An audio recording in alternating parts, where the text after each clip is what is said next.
नमस्कार। आज का मुद्दा में आप सभी का स्वागत है। मैं हूं आदित्य नामदेव और हमारा आज का मुद्दा है शांति की लाल साजिश, पत्र पर बयानों की बारिश। बस्तर के जंगलों में गोलियों की आवाज भले कम हुई हो, लेकिन सवाल अब भी जिंदा है।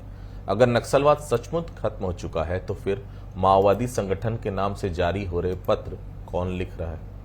अगर यह सिर्फ उपद्रवी तत्वों की शरारत है तो सुरक्षा एजेंसियां उन तक क्यों नहीं पहुंच पा रही हैं? और सबसे बड़ा सवाल, क्या बंदूकें शांत हो जाने भर से विचारधारा भी खत्म मान ली जाए? सरकार लगातार नक्सल खात्मे का नैरेटिव गढ़ रही है। आंकड़े हैं, सरेंडर है, एनकाउंटर है, विकास के दावे हैं, लेकिन दूसरी तरफ तेलंगाना से जारी कथित माओवादी पत्र कई सवाल छोड़ रहा है। परिस्थितियां अनुकूल नहीं है, शांत रहिए, ये भाषा किसी खत्म हो चुके संगठन की लगती है या फिर दबाव में नई रणनीति बना रहे नेटवर्क की? पहले रिपोर्ट देख लेते हैं, फिर इस चर्चा को हम आगे बढ़ाएंगे। बस्तर के जंगलों में बंदूकें भले ही कमजोर पड़ी हों, लेकिन लाल साजिश की आशंका अब भी खत्म नहीं हुई है। तेलंगाना में माओवादी संगठन की उत्तर तालमेल कमेटी का जारी पत्र इसी चिंता को बढ़ा रहा है। पत्र में साथियों को फिलहाल शांत रहने की सलाह दी गई है। आंदोलन के संकट का जिक्र है तो चारू मजूमदार के दौर का हवाला देकर कैडर का मनोबल बनाए रखने की कोशिश भी दिखाई दे रही है। जिस संगठन ने दशकों तक बस्तर में खौफ का साम्राज्य खड़ा किया, वही संगठन अब रणनीतिक इलाकों में सक्रियता का दावा करते हुए सही समय का इंतजार करने की बात कह रहा है।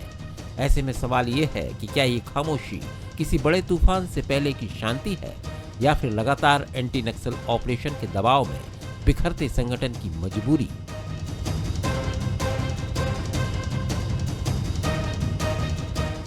इधर 19 मई को बस्तर की जमीन एक बड़ी राजनीतिक और सुरक्षा बैठक की गवाह बनने जा रही है।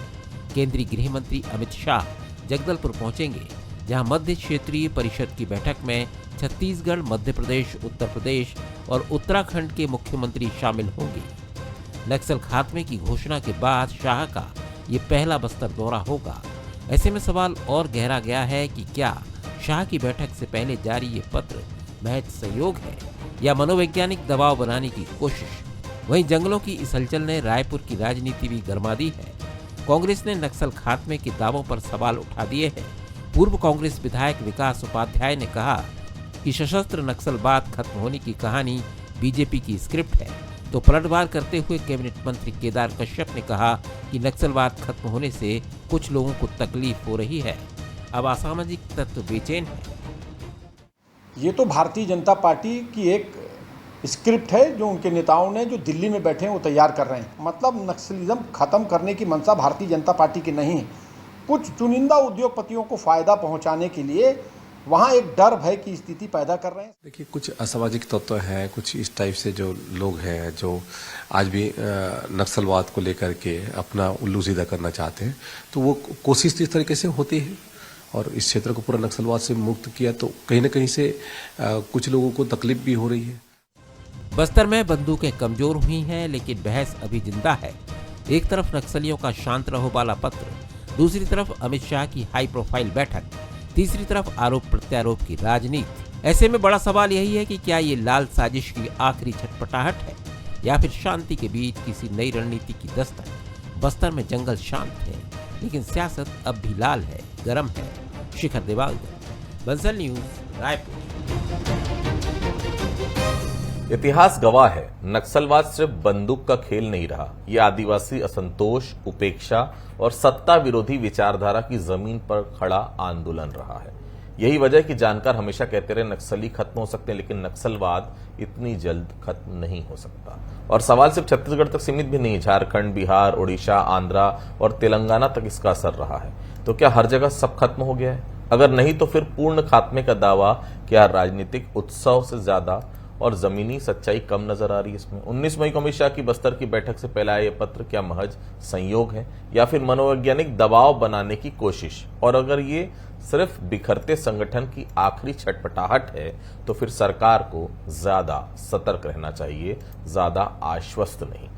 बंसल न्यूज कुछ सवाल है, क्या कुछ सवाल है? पहला सवाल, क्या नक्सलियों का शांत रहने वाला पत्र किसी बड़ी रणनीति का संकेत है? दूसरा सवाल, अमित शाह की बस्तर बैठक से पहले पत्र जारी होने का क्या मतलब है? तीसरा सवाल, क्या कमजोर पड़ चुका नक्सली नेटवर्क फिर से कैडर जोड़ना चाहता है? तीन खास मेहमान हमारे साथ मौजूद हैं। अनिल पुसतकर साहब हैं, वरिष्ठ पत्रकार हैं, बहुत स्वागत करता हूं। धनंजय सिंह ठाकुर जी हैं, वरिष्ठ प्रवक्ता हैं कांग्रेस पार्टी के, बहुत स्वागत करता हूं। अमित चिमनानी साहब हैं, भारतीय जनता पार्टी के वरिष्ठ नेता हैं, प्रवक्ता हैं, बहुत स्वागत करता हूं। चिमनानी साहब, जिस पत्र की आज चर्चा हो रही है, दावा है कि वो तेलंगाना से जारी हुआ है, उसमें शांत रहने की बात कही गई है।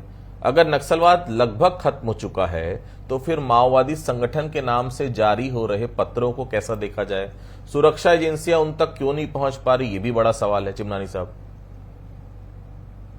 देखिए, माओवाद लगभग खत्म हो चुका है, इसमें संशय इसीलिए नहीं है क्योंकि छत्तीसगढ़ में तो जितने भी दुर्दांत नक्सली थे, या तो वो मारे गए या तो उन्होंने आत्मसमर्पण किया। और जिन इलाकों में हमारे स्कूल बंद थे, सड़कें नहीं बन रही थी, सरकारी योजनाओं का लाभ नहीं मिल रहा था, वो सारा कार्य चालू हो चुका है। तो जहां तक छत्तीसगढ़ की बात है, छत्तीसगढ़ में हम लगभग इस स्थिति में हैं, लेकिन फिर भी यहाँ पर जवान अभी मौजूद हैं क्योंकि कई जंगलों में अभी हमने देखा एक वारदात हो गई, कहीं कहीं जमीनों में अभी भी आईडी लगे हुए हैं, उनको जांच करके निकालना है। और जब कोई चीज हम खत्म करते हैं तो एकदम से उसको छोड़ना नहीं चाहिए। इसके लिए सरकार और हमारे सुरक्षा बल जो है वो अपनी नजर बनाए हुए हैं। अब हम आए इस चिट्ठी पे। जब हम नक्सलवाद को खत्म करने के लिए एक तारीख तय कर रहे थे तब भी, और जब जब हमने निर्णायक उपलब्धियां हासिल की तब भी, तेलंगाना की कांग्रेस सरकार की तरफ से नक्सलियों के समर्थन में बयान आए। जैसे कि छत्तीसगढ़ में भी कई कांग्रेस के नेताओं ने लगातार समर्थन किया, अलग अलग बयान देख के नक्सलियों का मनोबल बढ़ाया, पुलिस के जवानों का मनोबल कम करने का प्रयास किया। तो आज भी अगर ये चिट्ठी आई है जिसकी सच्चाई का पता तो अब धनंजय जी ज्यादा बताएंगे, तेलंगाना में उनकी कांग्रेस की ही सरकार है, वहां पर बात किए होंगे वहां के मुख्यमंत्री जी से कि ये चिट्ठी सही है कि गलत है, अगर सही है तो किसने लिखी है और उसके ऊपर क्या कार्रवाई तेलंगाना की सरकार ने की है, तो एक बार उनसे पूछेंगे। और अगर इनको पास कोई इनपुट है और उस इनपुट को इन्होंने केंद्र सरकार के साथ शेयर किया है, माननीय अमित शाह जी के साथ, या गृह मंत्रालय में कहीं किसी अधिकारी को बताया, तो वो भी धनंजय जी जानकारी दे देंगे। कुल मिलाकर के तेलंगाना एक ऐसा राज्य है जहां कांग्रेस की सरकार होते हुए कहीं ना कहीं इस प्रकार की एक्टिविटी लगातार देखी जा रही है। तो ये संशय तो बनेगा कि इसमें कांग्रेस के लोग इन्वॉल्व हैं। तो ये क्या कांग्रेस के सरकारी तंत्र की वजह से इस प्रकार की चिट्ठी आई है, या कांग्रेस का कोई संरक्षण वहां के ऐसे कोई नक्सली सोच वाले लोगों को है क्या, कोई अर्बन नक्सली वहां बैठे हैं क्या जो इस प्रकार का काम कर रहे हैं? इसका आज मुझे लगता है बेहतर जवाब धनंजय जी देते हैं। ठीक है धनंजय जी, इसी महीने अमित शाह बस्तर आ रहे हैं। नक्सलियों के खत्म होने की डेडलाइन के बाद ये उनका पहला दौरा है। उससे पहले आए ये पत्र क्या सरकार के दावों पर सवाल खड़ा नहीं कर रहा है? धनंजय जी, देखिए आदित्य जी, मुझे लगा था कि भारतीय जनता पार्टी के प्रवक्ता अमित चिमनानी जी अपने भाजपा के वरिष्ठ नेता और देश के गृह मंत्री अमित शाह जी के जो नक्सलवाद खात्मे की जो बयान है, जो घोषणा है, उसको आगे बढ़ाएंगे और इस बात को स्वीकार करते कि पूरे देश में नक्सलवाद खत्म हो चुका है। क्योंकि अमित शाह जी ने घोषणा किया है, केंद्रीय गृह मंत्री हैं, गृह मंत्रालय ने पूरे जगह नक्सलवाद खात्मे के लिए जो रणनीतिक योजना बनाकर काम किया। और अमित शाह जी ने तो भरी सदन में देश को कहा कि देश में नक्सलवाद खत्म हो गया है। मुझे पूरा उम्मीद था कि राजनीतिक बयान ना दे कि ये कहते कि अमित शाह जी ने जो बातें कही है वो नक्सलवाद खात्मे के नक्सलवाद खात्मा हो चुका है, ये पत्र फर्जी है या पत्र जो भी हो शरारती तत्वों द्वारा भेजा गया है, लेकिन देश से नक्सलवाद खत्म हो गया। लेकिन अमित चिमनानी जी हिम्मत नहीं कर पाए कि अमित शाह की दावों को वो आगे बढ़ाए, और पूरा देश यही बात को कह रहा है। और आज भाजपा के प्रवक्ता ने भी अमित शाह जी के दावों की पोल खोल दी है कि अमित शाह जी ने देश को गुमराह किया, अमित शाह जी ने देश के सामने झूठ बोला नक्सलवाद खात्मे को लेकर। जिस प्रकार से पत्र सामने आया, इनको राजनीति करना था, अलग विषय था, लेकिन कम से कम अमित शाह जी के दावों पे तो बोल देते कि देश से नक्सलवाद खत्म हो गया है। आपने कहा तेलंगाना में कांग्रेस सरकार है, छत्तीसगढ़ में भाजपा की सरकार है, यहाँ वो सरकार है। अरे तेलंगाना भी भारत में है और भारत के ही गृह मंत्री हैं अमित शाह जी, कोई पाकिस्तान के गृह मंत्री नहीं है, या छत्तीसगढ़ के गृह मंत्री नहीं है, या तेलंगाना गृह मंत्री नहीं, वो देश के गृह मंत्री भाई है। उसने घोषणा किया सदन में, और अब भाजपा के प्रवक्ता को अमित शाह जी पे भरोसा नहीं है। अरे 2 लाइन बोल देते, अमित शाह जी ने घोषणा किया नक्सलवाद खत्म हो गया, पत्र जो है त्रुटिपूर्ण है, पत्र फर्जी है, पत्र जो है भ्रमित करने वाला है, इतना बोलने की हिम्मत नहीं कर पाए। ठीक है। तो ये तो स्पष्ट हो गया ना कि अमित शाह जी ने देश को गुमराह किया और भाजपा प्रवक्ता को भी अमित शाह जी के बयान पर भरोसा नहीं है। ठीक है। मुसद्दक़ साहब, हम इस डिबेट में पहले भी चर्चा कर चुके हैं कि नक्सली भले खत्म हो जाए, लेकिन नक्सलवाद इतनी आसानी से खत्म नहीं होता। अगर अभी शांत रहने की बात कही जा रही है, तो क्या आने वाले वक्त में इसका नया स्वरूप देखने को मिल सकता है छत्तीसगढ़ में? जी देखिए आदित्य, जो चारू मजूमदार के साथ जब नक्सलवाद का आंदोलन शुरू हुआ तो उनके साथ थे कानून सन्याल केएस, फिर आंदोलन खत्म हो गया, नक्सलवाड़ी को वहां पे कुचल दिया गया, नक्सलवाद को सबने कहा नक्सलवाद खत्म हो गया, लेकिन नक्सलवाद खत्म नहीं हुआ था, वो शांत था। जैसे आज लेटर में लिखा गया है कि समय नहीं है, अभी शांत रहिए। फिर दोबारा जब नक्सलवाद को अनुकूल परिस्थितियां मिली, शोषण का मौका मिला, बस्तर जैसे माहौल मिला, बस्तर, तेलंगाना, उड़ीसा, जो उस समय विकास की दुनिया से बहुत दूर था, तो वहां फिर एक केएस आया, कोंडापल्ली सीतारमैया, फिर नक्सलवाद उगा, फिर पनप गया। आज हमने नक्सलियों को मार डाला है, नक्सली खत्म हो चुके हैं, बंदूकें बंद हो गई, शांत हो गई, बारूद के धमाके कम हो गए, बारूद की दुर्गंध नहीं है, खून की दुर्गंध नहीं है, विकास की खुशबू है, सारी चीजें सहमत है। लेकिन ये जो लेटर है इसकी पुष्टि होना चाहिए। लेटर अगर सच है झूठ है अलग बात है। अगर ये लेटर सच है तो शांत शब्द जो है ये भी जो है गुरीला वारफेयर में एक आता है फैक्टर कि वेट एंड वॉच, आपको समय का इंतजार करना पड़ता है। और गुरीला वारफेयर में भी जो है जब तक अनुकूल परिस्थितियां नहीं बनती, जब तक आपको समय आपका साथ नहीं देता, तब तक शांत रहने की सलाह दी जाती है और सही मौके की तलाश की बात की जाती है। अगर ये अगर वाकई में नक्सलियों द्वारा लिखा गया है, शांत रहने की बात है, तो हो सकता है फिर अनुकूल परिस्थितियां मिलने पे फिर कोई एक केस आ जाए, फिर से नक्सलवाद पर जाए। आखिर ये हम नक्सली तो मार सकते हैं, हम नक्सलवाद को नहीं मार सकते, विचार को नहीं मार सकते। और हमने कई बार आपके साथ जो यहाँ डिबेट की है कि नक्सलवाद का, और फिर सबसे बड़ा तो उदाहरण है जो अर्बन नक्सल है। आपने अभी अर्बन नक्सल के खिलाफ तो फ्रंट खोला ही नहीं है। अर्बन नक्सल तो आज भी दिल्ली में, अगर जो हिड़मा यहाँ बस्तर में मरता है तो हिड़मा अमर रहे दिल्ली में गूंजता है। तो ये कहीं ना कहीं से बस्तर के जो कनेक्शन है वो सबसे बड़ी बात यह है, सिर्फ जेएनयू तक नहीं है, ये इंटरनेशनल कनेक्शन है। और ये जो एमसीसी जो माओवादी कम्युनिस्ट सेंटर था और जो पीपल्स ये जो वार था पीडब्ल्यूजी पीपल्स वार ग्रुप, इनका जो विलय हुआ था उसमें जो नेपाल में उस समय कम्युनिस्ट गवर्नमेंट आई थी उसका बहुत बड़ा हाथ था। तो हमारे पड़ोस में भी नेपाल कम्युनिस्ट लोग हैं। तो ये सब जो है चिंता का विषय है। और अमित शाह का जो है, एक सेकंड लूंगा मैं, अमित शाह की जो बैठक है बस्तर में, ये भी जो है उसी एंटी गुरिल्ला वारफेयर का एक फैक्टर है कि जिसको कहते हैं सरप्राइज, जिसको कहते हैं प्रेशर और प्रोपेगेंडा, ये सारी चीजें हैं। सब प्रोपेगेंडा वार भी कह सकते हैं इसको कि हम आपकी मांद में घुस के बैठक कर रहे हैं, आप कुछ नहीं कर सकते। तो ये सब चीजें रणनीति के तहत है। इस लेटर की पहले पुष्टि हो जाए फिर कोई बात हो सकेगी। चिमनानी साहब, नक्सली मतलब क्या सिर्फ छत्तीसगढ़, झारखंड, बिहार और दूसरे राज्यों में अभी भी गतिविधियां सामने आती रहती हैं? तेलंगाना से पत्र आया है, तो फिर मार्च तक पूर्ण खात्मे के जो दावे हैं उसको कैसे सच मान लिया जाए? देखिए, मेरी आवाज या तो कांग्रेस के प्रवक्ता तक नहीं पहुंच रही है टेक्निकल प्रॉब्लम्स की वजह से, या तो खुद को उनको सुनने की कोई तकलीफ है, या मानसिक रूप से वो मेरी बात को नहीं समझ पाए, इसीलिए उन्होंने मेरी इस लाइन को सुना ही नहीं कि हमने या तो दुर्दांत नक्सलियों को मार दिया है या तो आत्मसमर्पण करवा दिया है। यानी कि माननीय अमित शाह जी ने जो कहा था वो करके दिखाया है। और ऐसे कम ही नेता हुए हैं जिन्होंने एक डेडलाइन दी और उसमें अपने लक्ष्य को पूरा किया। अब आपके सवाल पे आते हैं। आज अगर तेलंगाना में जहां पे लगातार फायरिंग भी होती थी, हमले भी होते थे, वहां से अगर कोई नक्सलवाद की बात हो रही है, चर्चा हो रही है, तो एक अदृश्य शक्ति दिखाई दे रही। वो चिट्ठी है, कोई नक्सली सामने नहीं आया, कोई घटना दुर्घटना नहीं हुई है।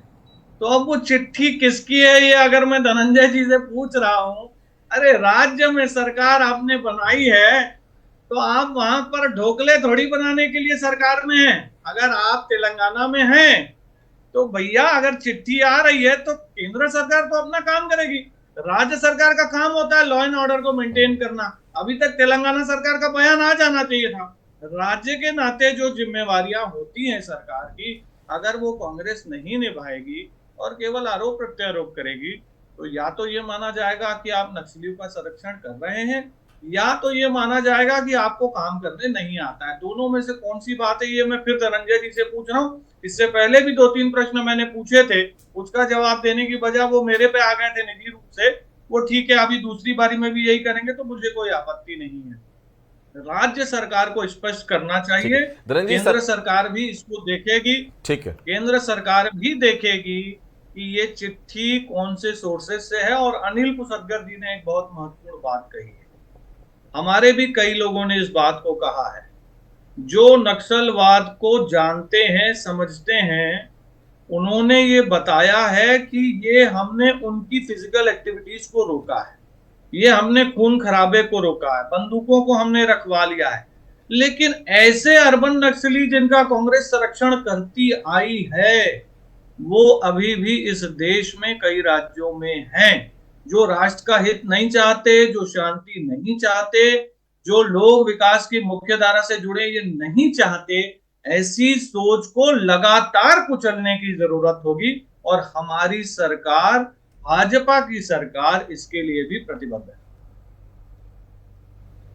ठीक। धनंजय जी, सरकार के दावों पर आपको कितना भरोसा है? क्योंकि एक तरफ बड़े कमांडरों के सरेंडर की बात है, लेकिन दूसरी तरफ संगठन के नाम से पत्र भी सामने आ रहे हैं। कांग्रेस के हिसाब से जमीनी सच्चाई क्या है? धनंजय जी, एक मिनट, मैं टेक्निकल टीम से कहूंगा, मेरी आवाज मुझे रिपीट हो रही है, थोड़ा सा ध्यान देंगे प्लीज।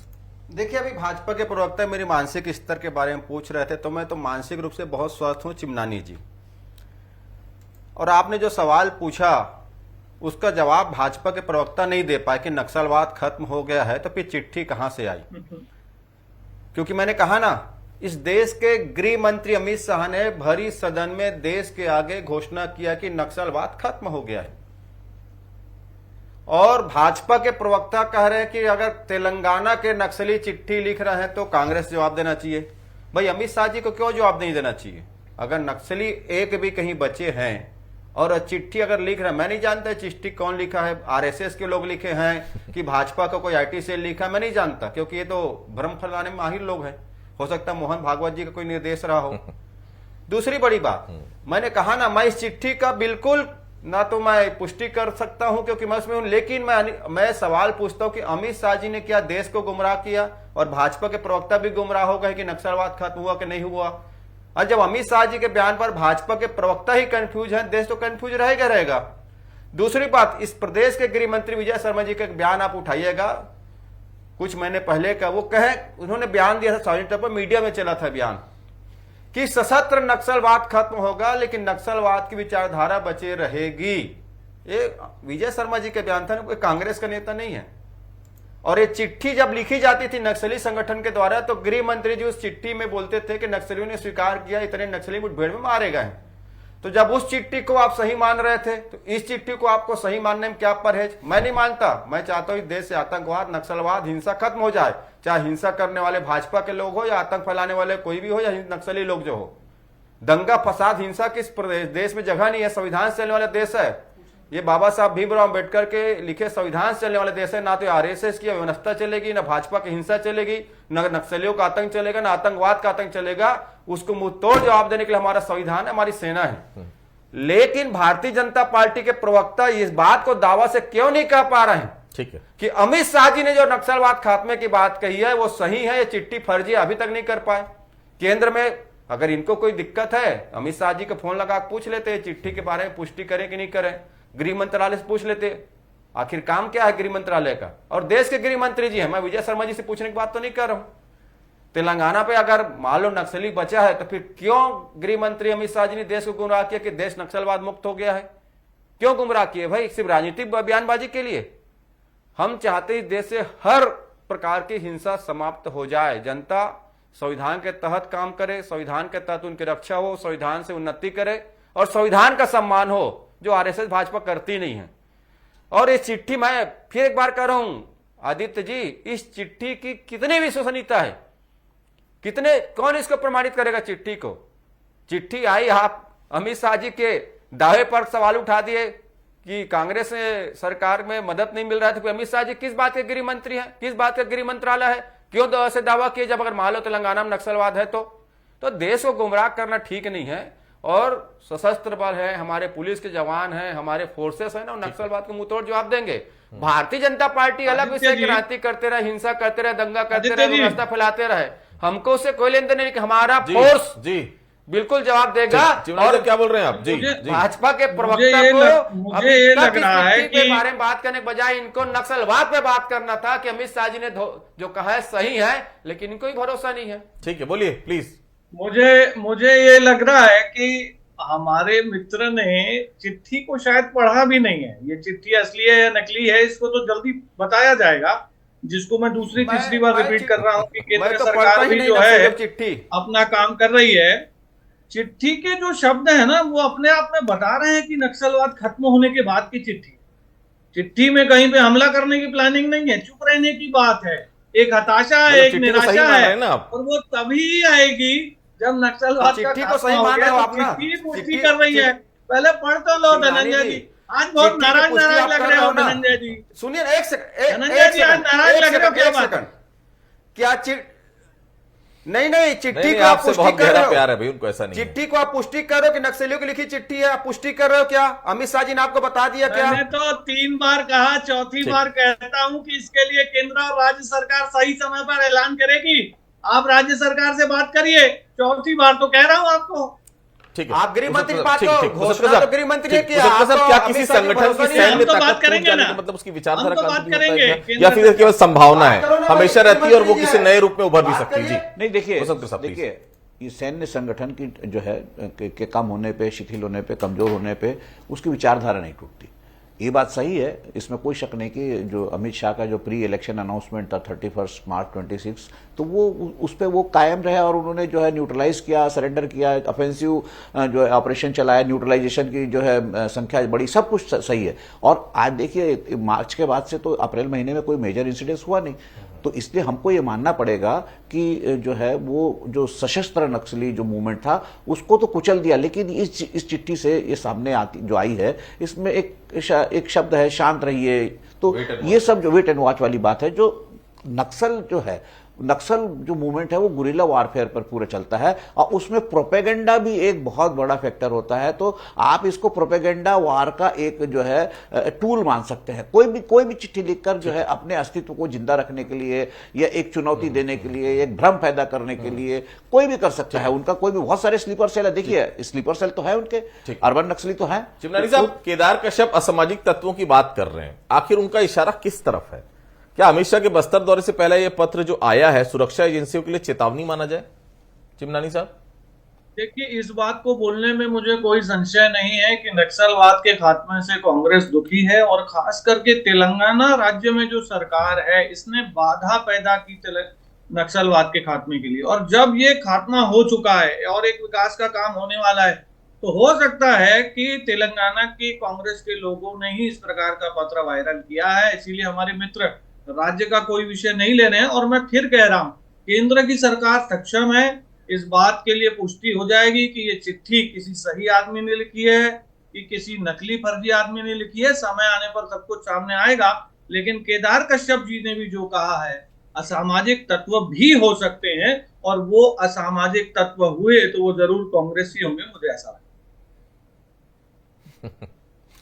धनंजय जी, क्या सिर्फ सुरक्षा कार्रवाई से नक्सलवाद खत्म होगा या सामाजिक और आर्थिक सुधार ज्यादा जरूरी है? क्योंकि सरकार ने भरोसा दिलाकर हथियार डलवाए हैं, अब उस भरोसे को बनाए रखने के लिए क्या कुछ करना चाहिए? जी देखिए, अमित शाह जी के घोषणा पर तो भाजपा के प्रवक्ता को भी भरोसा नहीं है। वो बार बार नक्सली होने की बात कर रहे हैं, और हो सकता है जैसे उन्होंने शंका जाहिर की, मुझे लगता है कि आरएसएस या भाजपा के आईटी सेल ने इस प्रकार से कोई चिट्ठी लिखकर प्रोपगंडा किया हो ताकि इस मामले में कुछ हो, क्योंकि फर्जीवाड़ा करना तो आरएसएस और भाजपा का काम है। लेकिन मैं इस चिट्ठी को गलत मानता हूं, ये चिट्ठी की मैं किसी प्रकार पुष्टि नहीं करता हूं, पर भाजपा के प्रवक्ता ने साबित कर दिया कि अगर तेलंगाना में नक्सलवाद बचा है तो अमित शाह जी के दावों की उसने पोल खोल दिया। गृह मंत्री होते अमित शाह जी को देश को गुमराह नहीं करना चाहिए, और भाजपा के प्रवक्ता को इसमें भरोसा नहीं है। आज धनंजय जी जब नक्सलवाद की चर्चा होती थी तब अर्बन नक्सल शब्द भी खूब इस्तेमाल होता था, लेकिन कार्रवाई भी कोई बड़ा शहरी नेटवर्क सामने नहीं आया। क्या जंगल के साथ साथ शहरों में मौजूद वैचारिक नेटवर्क पर भी नजर रखने की जरूरत है?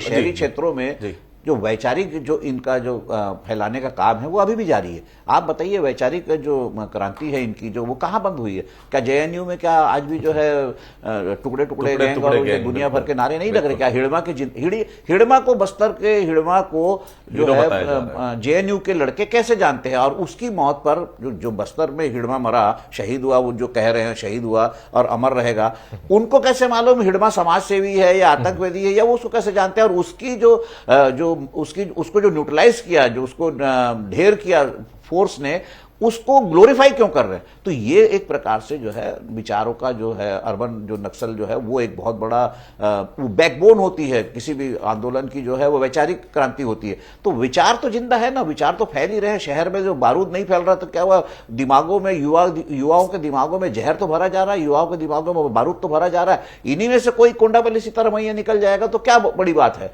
तो आप इसको खत्म मत मानिए नक्सलवाद। हाँ, एक बात जरूर है कि जो वायलेंस दिखता था बस्तर में, जो बस्तर हरा भरा से लाल हो गया था, ज्यादा एहतियात रखने की जरूरत है अभी।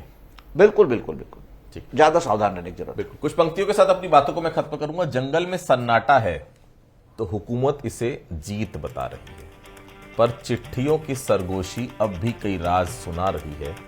बंदूकें खामोश हैं मगर सोच अभी भी बीमार खड़ी है। खतरा खत्म बताने वालों शायद लड़ाई अभी भी जारी है। आप सभी हमसे जुड़े, आप लोगों का बहुत बहुत धन्यवाद। आज का मुद्दा में फिलहाल इतना ही। बाकी खबरों के लिए आप लगातार बने रहिए बंसल न्यूज के साथ। नमस्कार।